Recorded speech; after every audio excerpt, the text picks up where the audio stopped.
Imagine if you could back up your entire mind, your thoughts, your memories, everything, onto a chip. And now, imagine waking up, only to realize someone has just restored a version of you that you never lived. This isn't a theory, it happened. What you're about to hear was never supposed to be remembered. He opened his eyes, gasping for breath. Cold, air-sterile walls, flickering white lights. His name was Callan Rowe. At least that's what the file next to him said. He had no memory, no idea where he was. Only one thing played on loop in his mind, a phrase glitching, like static.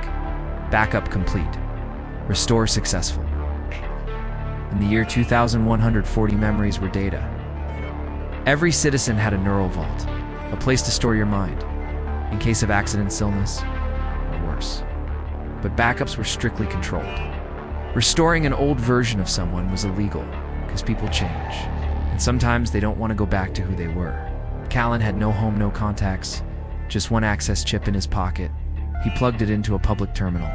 A log opened, showing a memory backup restored 2 days ago, by a user listed as unknown. But then something strange. There were files inside his brain. Memories he never remembered living. A child crying. A woman screaming his name. Explosions, riot sirens. And his voice giving orders to burn everything. The news holla screamed at him.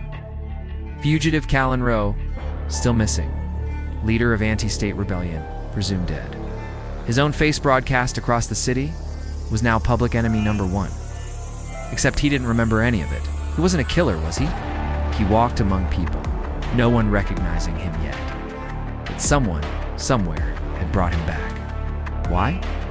He found a black market neurotechnician, someone who could read embedded memory files. What they found changed everything.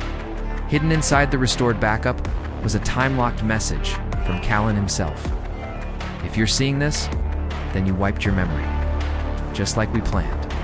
They were inside your mind. You couldn't trust your thoughts. You couldn't even trust you. So you made yourself forget. To stay clean, backed himself up. To escape his own mind. But then another file auto-played. Government tag. Surveillance footage.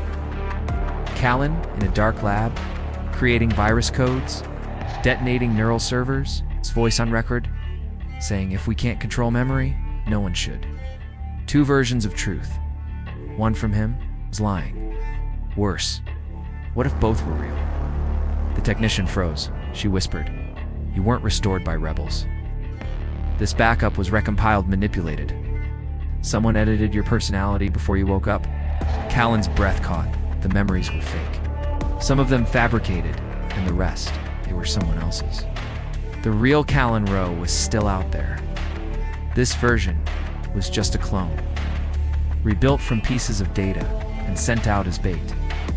Now he had a decision: erase himself again, or find the original Callan and confront the version of him that memory couldn't fix. One man. One truth buried under a lie. In a world where memory is data, identity can be hacked. And sometimes, the scariest person in the world is the version of you someone else decided to remember. So, if you could back up your mind, would you ever trust yourself enough to restore it? Or would you delete it for good?